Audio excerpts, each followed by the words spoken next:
قصص نور وقصص حكمة وصبر، أساميهم لنا خير وعطار. نبتدي بآدم خليفة ربنا، وفي محمد ننتهي خير البشر. قصص نور وقصص حكمة وصبر، أساميهم لنا خير وعطاء. نبتدي بآدم خليفة ربنا، وفي محمد ننتهي خير البشر. بسم الله الرحمن الرحيم. أيها الإخوة والأخوات، السلام عليكم ورحمة الله وبركاته. أهلا وسهلا بكم من جديد في حلقة من برنامج قصص الأنبياء. لازلنا وإياكم نتحدث عن الخليل، عن إبراهيم عليه السلام، عن أبي الأنبياء، عن هذا النبي الرسول الذي اتخذه الله عز وجل خليلا، والخلة أعلى درجة في المحبة. كلنا نذكر في الحلقة الماضية لما تكلمنا عن إبراهيم الخليل أنه بنى البيت مع ابنه إسماعيل، هذا الابن الذي انتظره إبراهيم سنين طويلة، عمرا مديدا، هذا الابن الذي أمره الله عز وجل أن يذبحه، فلما نجح في الاختبار نجاه الرب عز وجل. هذا الابن لما كبر ذكر له إبراهيم أن الله عز وجل أمرني أن أبني بيتا فهل تعينني؟ فأعانه. وإذ يرفع إبراهيم القواعد من البيت وإسماعيل ربنا تقبل منا إنك أنت السميع العليم. فلما بني البيت واكتمل، الله عز وجل أمر إبراهيم بأمر، قال يا إبراهيم أذن. قال أؤذن بما يا رب؟ قال أذن في الناس بالحج، أذن ليسمعك البشر كلهم وليحجوا إلى هذا البيت وليزوروا هذا البيت. فقال إبراهيم الخليل عليه السلام، قال يا ربي ومن يسمعني؟ كيف أوصل صوتي للبشرية كلها؟ قال الله عز وجل يا إبراهيم عليك النداء وعلينا البلاغ، نحن نبلغ صوتك للناس فقط، أذن ونادي يا إبراهيم.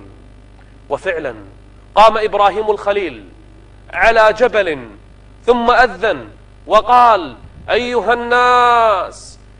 الناس إن الله عز وجل قد فرض عليكم الحج فحجوا. يقول ابن عباس فأسمع الله عز وجل الناس كلهم، بل أسمع كل ما بين السماء والأرض، بل أسمع النطف في أصلاب آبائها وفي أرحام أمهاتها، بل إلى اليوم يسمع الناس نداء إبراهيم الخليل وأذن في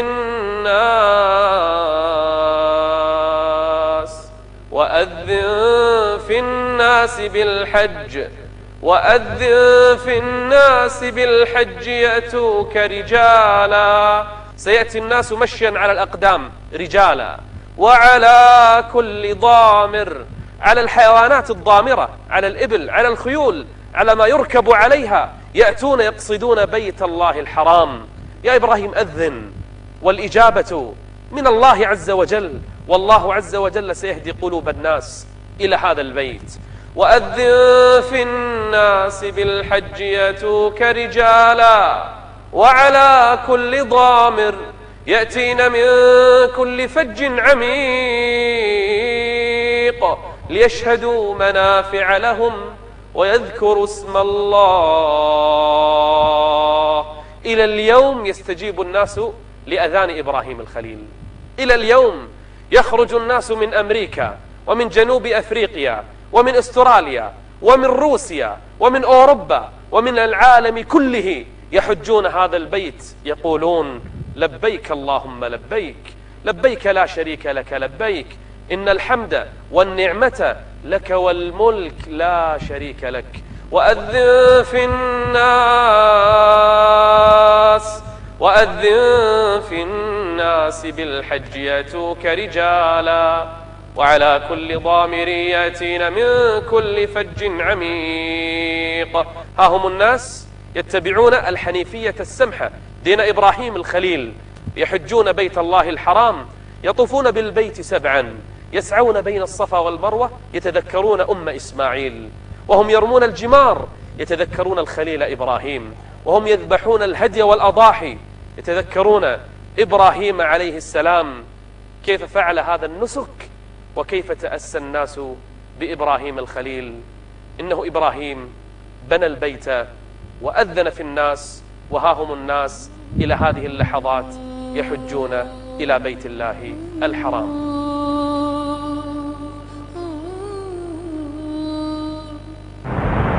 قصص نور قصص، قصص نور قصص، حكمة وصبر. إبراهيم الخليل عليه السلام يتنقل بين فلسطين ومكة. في فلسطين زوجته سارة وابنه إسحاق، وفي مكة هاجر وابنها إسماعيل، يتنقل بين هذه وهذه. إبراهيم الخليل يهتم بزوجتيه وابنيه، فهو من أعدل الناس معهما. في يوم من الأيام طلب من ربه طلبا، والطلب في ظاهره غريب. قال ربي، وإبراهيم اتخذه الله عز وجل خليلا. قال ربي أرني كيف تحيي الموتى. لم يسأل ربه هل أنت تحيي الموتى أو لا، فهو يؤمن بهذا، ولكنه أراد أن يرى الكيفية. كلنا يؤمن بهذا، وكل مؤمن يؤمن بأن الله عز وجل يحيي الموتى، وهذا نبي من أنبياء الله، وليس أي نبي، بل هذا خليل الرحمن. لكنه طلب من ربه أن يرى هذا بعينيه. قال ربي أرني كيف تحيي الموتى. فرد الله عز وجل على إبراهيم الخليل، قال أولم تؤمن؟ قال بلى ولكن ليطمئن قلبي. بلى يا ربي آمنت وأنا مؤمن مقر بهذا، لكنني أريد أن أرى كيف يكون إحياء الموتى. وهذا الذي أراده إبراهيم من باب زيادة الإيمان وطمأنينة القلب، فهو مؤمن ولكن ليطمئن القلب. فالعلم درجات والإيمان درجات، وإبراهيم الخليل يريد أعلى درجة في الإيمان. فذكر الله عز وجل له أمرا، قال يا إبراهيم ائت ب4 من الطيور فاذبحهن، فإذا ذبحت 4 قطعهن قطعا: الرجلين، المنقار، الريش، الجلد، اللحم، فتت الطير كله، ثم اخلط 4 طيور بعضها ببعض. ولكم أن تتخيلوا طيورا 4 تذبح ثم تقطع ثم تخلط بعضها ببعض، كيف ترجع مرة أخرى، كيف تعاد مرة أخرى، ولو بغير حياة، ولو بغير روح. كيف يستطيع كل الأهل الأرض أن يجمعوا كل طير أجزاؤه لوحدها؟ أكثر من هذا. قال يا إبراهيم أرأيت هذه الجبال؟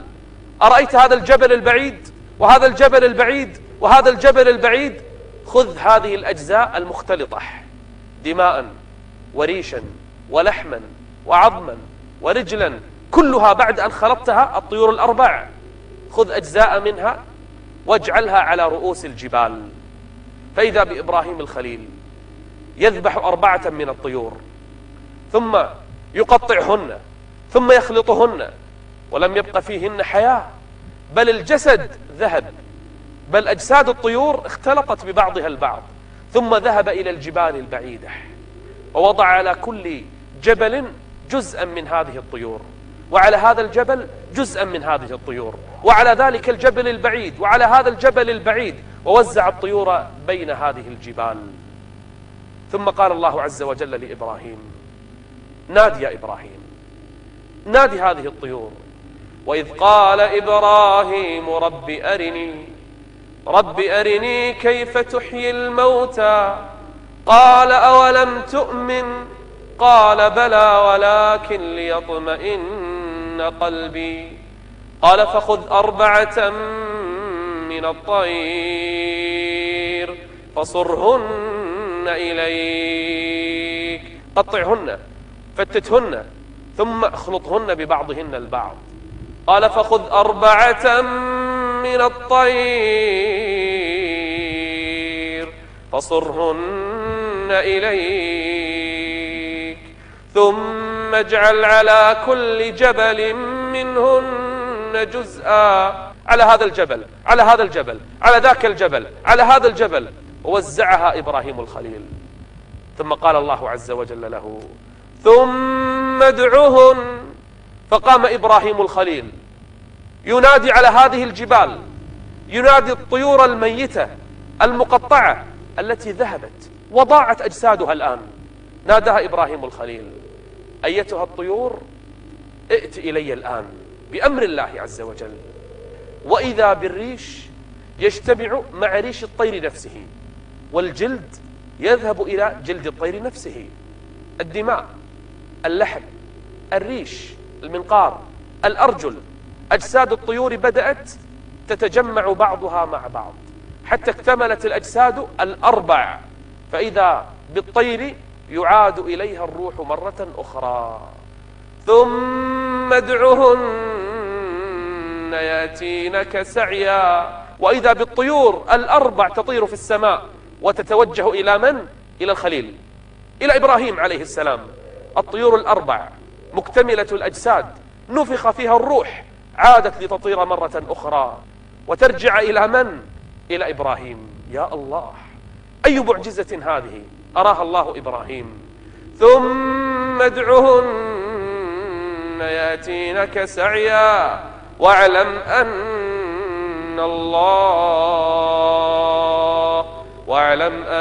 الله عزيز حكيم. هنا اطمأن قلب الخليل إبراهيم، مع أنه كان مؤمنا بأن الله عز وجل يحيي الموتى.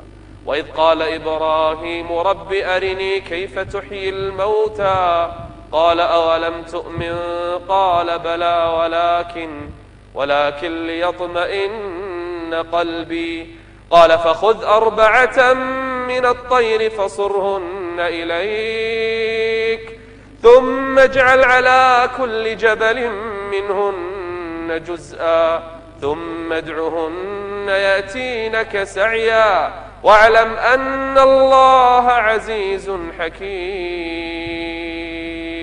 ظل إبراهيم الخليل عليه الصلاة والسلام يدعو إلى الله عز وجل في الأرض. في فلسطين دعوته قائمة، في مكة يأتي أيضا ويدعو إلى الله عز وجل تلك القبيلة العربية التي سكنتها، يعلمهم دين الله، يعلمهم الحنيفية السمحة، توحيد الله جل وعلا، حتى كبر به السن وجاءت لحظة الوفاة. وفاة من؟ وفاة إبراهيم الخليل، أعظم الأنبياء بعد نبينا، خليل الرحمن. إنه إبراهيم، إنه أبو الأنبياء. الله عز وجل اصطفى الناس مرات، فقد اصطفاهم بآدم، واصطفاهم بنوح، ثم اصطفاهم بإبراهيم، فلم يأتي نبي بعده إلا من ذريته. ولقد أرسلنا نوحا وإبراهيم وجعلنا في ذريتهما النبوة والكتاب. فلما توفى الله عز وجل إبراهيم الخليل جعله عند البيت المعمور، كما أنه بنى الكعبة جعل الله عز وجل كعبة في السماء سماها البيت المعمور، تحج إليها الملائكة كل يوم، تزورها 70,000 ملك لا يرجعون إليها مرة أخرى. أما إبراهيم فهو مستند ظهره عند هذا البيت كرامة له، كما أنه بنى البيت في الأرض فإن الله جعله عند بيت السماء. وما من طفل يموت من أهل الإيمان إلا ويجتمع بإبراهيم الخليل حتى تقوم الساعة وطويت صفحة من صفحات الأنبياء إنه إبراهيم الخليل عليه الصلاة والسلام.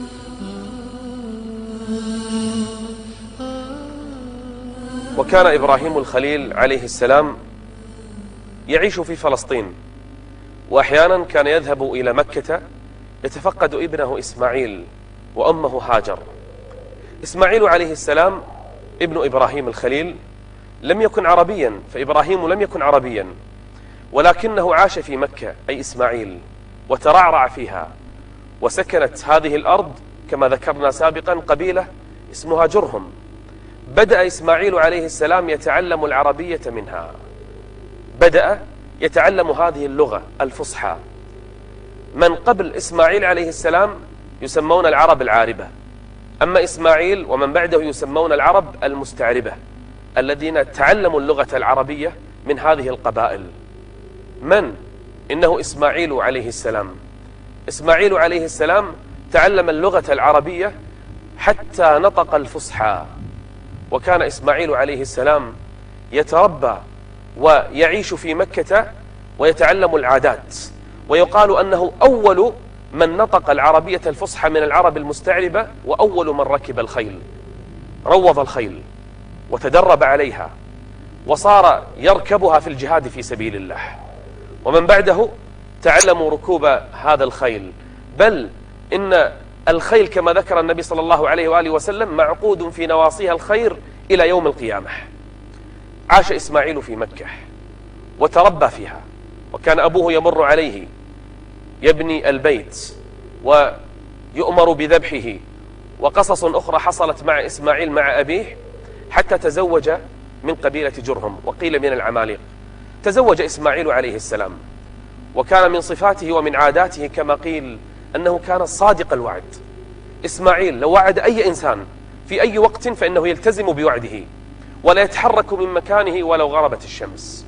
لو يظل ساعات على وعده فإنه لا يحنث بوعده ولا بحلفه، حتى أنه لو انتظر إلى يوم كامل كما قال الله عز وجل في إسماعيل: واذكر في الكتاب إسماعيل إنه كان صادق الوعد وكان رسولا نبيا. تزوج ومر عليه أبوه وهو شيخ كبير إبراهيم عليه السلام، مر عليه يزوره في بيته فطرق الباب فوجد امرأة فسألها: أين إسماعيل؟ من أنت؟ قالت: أنا زوجته. فسألها إبراهيم الخليل قال: أين زوجك؟ قالت: إنه يبتغي لنا، يعني يبحث لنا عن طعام ويعمل لنا للبيت. فسألها إبراهيم الخليل وهي ما تدري أنه إبراهيم، ما تدري أنه أبوه. سألها إبراهيم: كيف حياتكم؟ كيف عيشكم؟ قالت: إنا والله في شر عيش وحياتنا ضيق وشدة. وأخذت تتكلم على زوجها وسأل عنها وعن أخبارها وعن أخلاقها.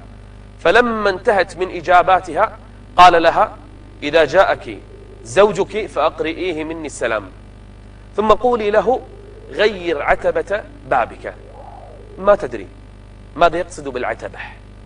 وذهب إبراهيم الخليل ورجع إلى بلده. فلما جاء إسماعيل قالت له زوجته: جاء رجل يسأل عنك وعنا. قال: كيف هو؟ فوصفته فعرف أنه أبوه. قالت: يقرئك السلام؟ فرد السلام. قالت: ثم قال لك: غير عتبة بابك. ففهم نبي الله إسماعيل أن أباه يأمره بتطليق زوجته لأنها امرأة غير صالحة، فطلقها. ثم بعد زمن تزوج أخرى. وفي مرة من المرات جاء إبراهيم الخليل إلى بيت إسماعيل ابنه في مكة فسلم. قال: من أنت؟ قالت: أنا زوجته. قال: أين هو؟ قال: يبتغي لنا. فقال لها: وكيف حياتكم؟ قالت: إنا بخير والحمد لله، نعيش بنعمة ورخاء وكان المال والزاد قليلا، لكنها تشكر نعمة الله عز وجل. فسأل عنها إبراهيم الخليل فعرف أنها امرأة صالحة، ثم قال لها عليه السلام، قال: إذا جاءك ابنك أو زوجك فقولي له، قولي يقرئك السلام فلان ابن فلان، أي أبوه. ثم قال لها: قولي له أن ثبت عتبة بابك، وهي ما تدري ما معنى العتبة. ذهب إبراهيم الخليل، ثم عاد إسماعيل فإذا بها تقول: إن رجلا اسمه فلان جاء يسأل عنك، قال: إنه أبي. قالت: يقرئك السلام، ورد السلام. ثم قالت له: يقول لك ثبت عتبة بابك. فإذا به يقول: يقصد أن أبقى معك وتبقين معي. عاش إسماعيل عليه السلام في مكة، وكان نبيا عربيا مستعربا، وتعلم من بعده العربية، وهو جد نبينا محمد صلى الله عليه وآله وسلم، وكان يأمر أهله بالصلاة والزكاة، وكان عند ربه مرضيا. الله عز وجل ذكر وصف إسماعيل وأخلاق إسماعيل في القرآن.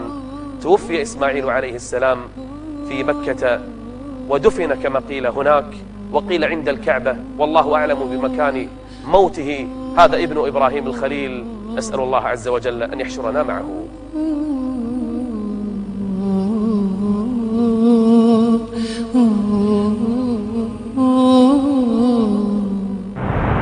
قصص نور قصص، قصص نور قصص. إبراهيم الخليل عليه الصلاة والسلام له ابن اسمه إسحاق، وإسحاق هو الأخ غير الشقيق لإسماعيل عليه السلام. فأم إسماعيل هي هاجر، وأم إسحاق هي سارة الزوجة الأولى لإبراهيم الخليل. كبر إسحاق عليه السلام حتى بلغ 40 من العمر فتزوج. لما تزوج أنجبت له زوجته ولدين توأمين. الأول سماه العيص وهو والد الروم أبو الروم، والثاني سماه يعقوب الذي جاء عقبه، ويعقوب يسمى إسرائيل، فكل الأنبياء بعد يعقوب يسمون بنو إسرائيل. يعقوب عليه السلام لما كبر وأخوه العيص حصل خلاف بينه وبين أخيه، فقررت أمه أن تبعده عن أخيه حتى لا يكبر الخلاف، فأرسلته إلى خاله في حران، واسم خاله لابان. جلس عنده يعقوب عليه السلام زمنا طويلا، رعى عنده الغنم، وتزوج أولا ابنته الكبرى ليا، ثم بعد زمن تزوج ابنته الصغرى وهي أجمل واسمها راحيل. وكان في شرعهم الأمر جائزا أن يتزوج الرجل من أختين ثم حرم، فتزوج الأولى والثانية وأنجب 12 من الذكور سموا بالأسباط. أما الزوجة الثانية راحيل الصغرى الأجمل أنجبت له غلاما جميلا أوتي شطر الحسن، ما أحلاه من غلام، اسمه يوسف، فيوسف هو الكريم، ابن الكريم، ابن الكريم، ابن الكريم. يوسف ابن يعقوب، ابن إسحاق، ابن إبراهيم، أنبياء، ذرية بعضها من بعض. وأنجبت له بعد يوسف عليه الصلاة والسلام أنجبت له شقيقا سماه بنيامين، فهو الأخ الشقيق الصغير ليوسف عليه السلام، وهما أبناء راحيل البنت الصغرى لخاله. ظل 20 سنة يعقوب عليه السلام مع خاله، ثم قرر أن يعود مرة أخرى إلى بلاد أبيه في بلاد كنعان بلاد جده. قرر أن يرجع مرة أخرى إلى أخيه العيص وإلى أبيه الكبير بالسن. وفي طريقه مع نسائه ومع أولاده ومع بناته، وهو في طريقه إذا به يجلس في منطقة تسمى أورشليم التي تسمى القدس هذه الأيام. أورشليم بنى فيها يعقوب عليه السلام بيتا لعبادة الله عز وجل سمي بيت المقدس، ذلك البيت الذي جعل الله عز وجل مكانه مباركا. ويعقوب عليه السلام لما عاد إلى بلاده ووجده العيص استبشر بقدومه، فقد غاب 20 سنة. قال: يا أخي، من هؤلاء الأولاد والبنات والنساء؟ من هؤلاء؟ قال: إنهم أهلي. قال: إنهم أهلي، هؤلاء أهلي، غاب عنهم 20 سنة. وجد أباه قد كبر بالسن وبلغ من الكبر عتيا، إسحاق عليه الصلاة والسلام، ووجد أمه في ذلك الوقت، وأبوه لما كبر سنه قد ضعف بصره، جلس يعقوب عليه السلام مع أخيه العيص يبران أبيهما إسحاق عليه الصلاة والسلام حتى توفي ودفن. ثم بعدها بعد يعقوب جاء نبي الله يوسف عليه الصلاة والسلام، يوسف الذي أوتي شطر الحسن، إنه ابن يعقوب عليه الصلاة والسلام، فالذرية كلها أنبياء. إبراهيم جاء بعده إسحاق، ثم بعد إسحاق يعقوب، ثم بعد يعقوب يوسف. مع هذا لن نبدأ بقصة يوسف في الحلقة القادمة، بل سوف نعود قليلا إلى الوراء، نعود إلى قصة نبي من الأنبياء. قصة من؟ قصة لوط عليه الصلاة والسلام، لأنها حصلت في زمن إبراهيم جد يعقوب عليه الصلاة والسلام. سوف نرجع إلى قصة لوط ونتكلم عن الأمة التي كانت تعمل الخبائث، أمة خبيثة كانت تأتي الفاحشة، تأتي الذكران من العالمين. ما قصة قوم لوط؟ وأين عاش قوم لوط؟ وأين حصلت قصة قوم لوط؟ وفي أي قرى؟ وماذا فعل معهم لوط عليه الصلاة والسلام؟ وما الذي حدث بينه وبين قومه؟ وما الذي فعله الله عز وجل بهم؟ وهل عاقبهم الرب جل وعلا؟ وكيف كانت عقوبة قوم لوط؟ إنها العقوبة الكبرى التي لم تمر على أمة من الأمم، فكيف كانت عقوبتهم؟ هذا موضوع حديثنا إن شاء الله في الحلقة المقبلة. حتى نلقاكم استودعكم الله والسلام عليكم ورحمة الله وبركاته. قصص نور قصص. أنتم أول من سن هذه السنة، وأنتم خالفتم فطرة الله عز وجل. بلد المتعة، بلد الشهوات، بلد الرذيلة، حتى زوجته لم تؤمن به. أمة قذرة، أمة فاحشة. الأبصار قد ذهبت، العيون قد طمست، بدأ العذاب يحل بهم، الحجارة بدأت تنزل من السماء، دمرهم الرب عز وجل وعذبهم الله جل وعلا. ضاعت الأمة، دمرت القرى، لم يبق الله عز وجل لهم أثرا. قصص نور قصص، حكمة وصبر، أساميهم لنا خير وعطر. نبتدي بآدم خليفة ربنا، وفي محمد ننتهي خير البشر. يا سيرة خير يا كل الخير، يا عز العز يا ديني، لنا فيكم عبر وجمل، قصص تدمع لها عيني. يا سيرة خير يا كل الخير، يا عز العز يا ديني، لنا فيكم عبر وجمل، قصص تدمع لها